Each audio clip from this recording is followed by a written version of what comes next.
I want to start off by acknowledging the lands that I am on, Toronto, which is the ancestral and traditional territory of the Mississaugas of the Credit, the Anishinaabe, the Chippewa, the Haudenosaunee, and the Wendat peoples, and now home to many diverse First Nations, Inuit, and Métis peoples.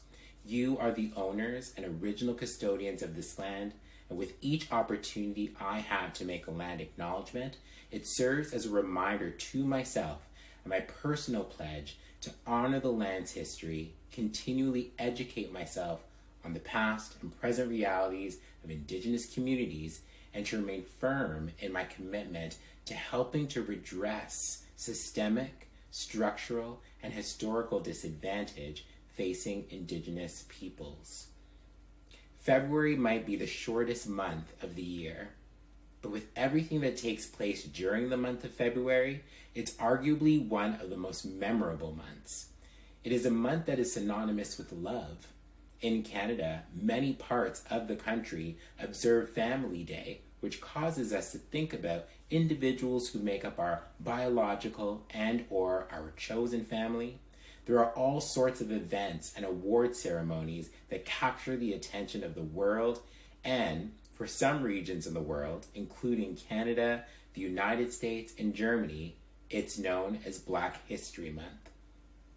While Black History Month is observed by many in these nations, and a few other nations such as the United Kingdom and the Republic of Ireland in the month of October, and is a time where people from all walks of life engage in activities and educational opportunities to learn about the plight, resolve, and excellence of Black lives.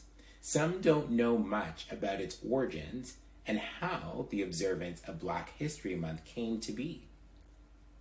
The seeds for what became known as Black History Month were planted in 1926 when historian Carter G. Woodson and the Association for the Study of Negro Life and History, a nonprofit organization founded in Chicago in 1915 and dedicated to the study and appreciation of African American history, declared the second week of February as Negro History Week, coinciding with the birthdays of Abraham Lincoln and Frederick Douglass, which were February 12th and February 14th respectively, and Douglass's birthday, a date that he chose to mark as such, as he was born enslaved and didn't know the exact date of his birth.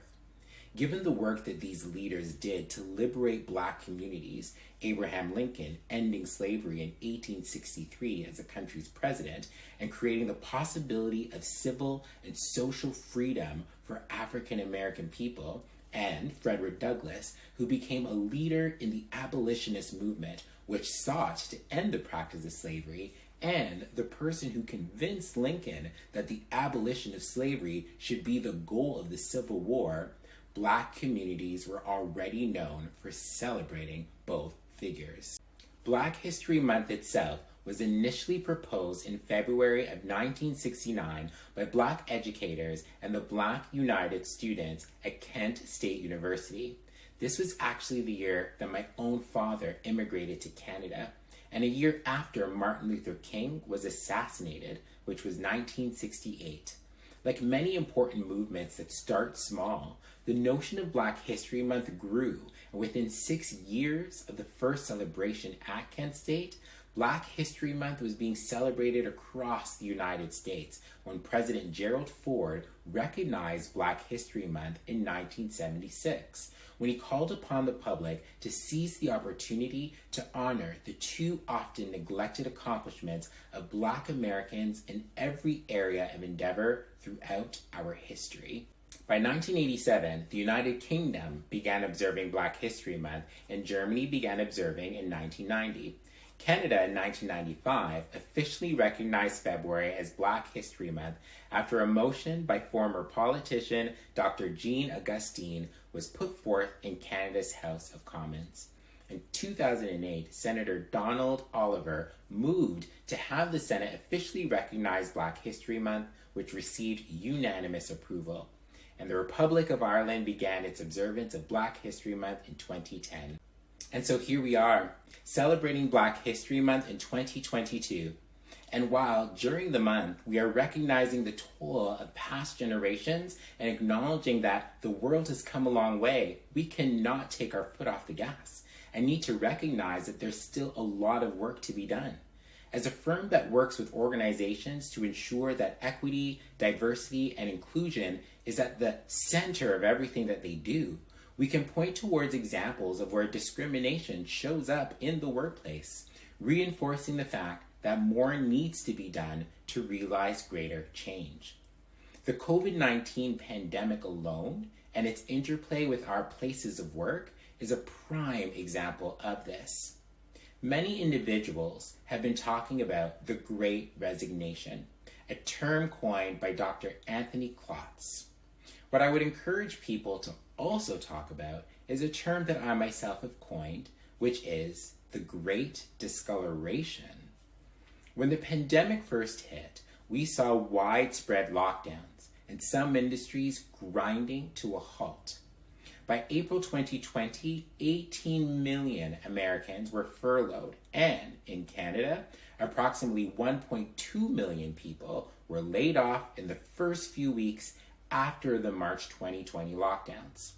Of these individuals who lost their jobs or were in a precarious position with their employment, countless sources have published statistics showing that employers in Canada disproportionately reduced work hours for and laid off Black Canadians, and in the US, Black adults were twice as likely to have been laid off or furloughed as white adults.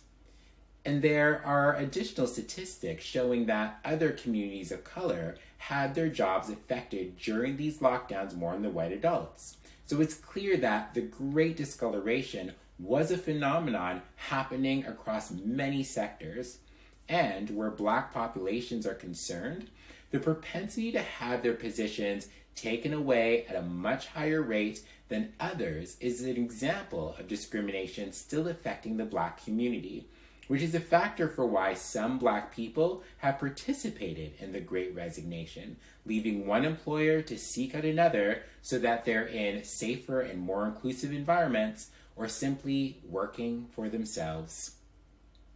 Once again, as previously mentioned, there's a lot of work to do, and this example is just one of many where discrimination and inequities are still happening to the Black community. If we are to make changes to our systems and to our personal perceptions as we navigate these issues and this world, it is important to be reflective of what has happened in the past, ensuring we never repeat yesterday's atrocities and honoring the work and sacrifices of named and unnamed freedom fighters and anyone who has suffered, and also to think in a bold and aspirational way about what the future can look like. A future that may have us bear witness to an Indigenous or a Black leader in the position of Prime Minister for the country, because we did the work required to make the path to that position more accessible to these communities. Or a future where we can look at all organizations with a workforce of 50 people or more, particularly in our most diverse cities across the world, and see a plurality of cultures and people with differing lived experiences robustly included around senior leadership tables. Over the last few centuries, we've experienced the scientific revolution, the industrial revolution, the digital revolution, and I would like to put forward that we have entered the equity, diversity, and inclusion revolution, or the EDI revolution for short. We will see economies grow and more communities be served as we ensure all individuals, including people who have been on the fringe for far too long, garnering opportunities to participate meaningfully in their organizations, thereby spawning new innovations as we produce ideas and approaches not tried or discovered in the past. After all, economies only got bigger as women entered the workforce and as their voices started to be heard at the most senior levels.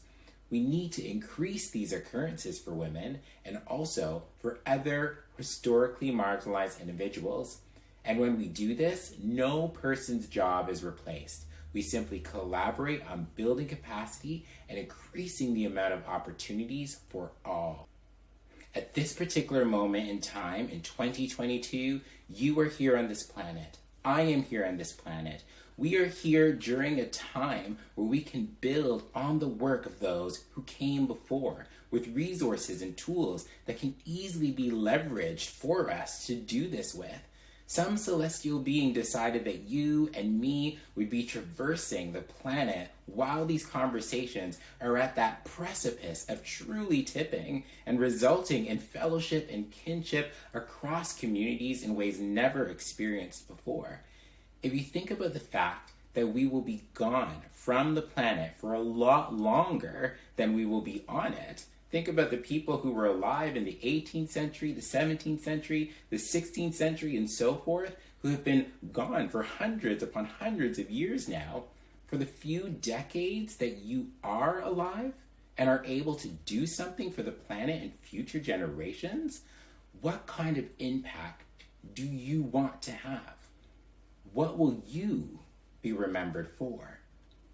I am here today presenting this video because of the courage, strength, and pledge that Black freedom fighters made to me, not yet born, that I would not have to endure the same lashings, the same hangings, the same separation from loved ones, the same slurs, the same discriminatory systems, the same fears, which included being forcibly taken and sold into slavery even after being legally free, and the same absence to basic human rights that they had to endure.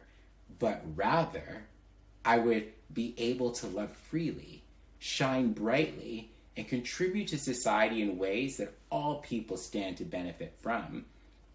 This is what Black Futures is about. Because of Black history and the fight that all abolitionists put into realizing emancipation for Black people, we are a generation of current and soon-to-be doctors, lawyers, pharmacists, nurses, engineers, scientists, architects, designers, dentists, educators, IT professionals, social workers, athletes, business people, artists, creators, makers, writers, tradespeople, innovators, and so forth, who won't let our ancestors down. We will realize our full potential, and in doing so, will show the world how it really can be infinitely prosperous and self-transcending for everybody. And I leave you with this. In my humble opinion, in this thing called life, we're either changing something or choosing something. When you know something just isn't right or isn't just, do your part, however big or small, to bring about positive change. Love to all.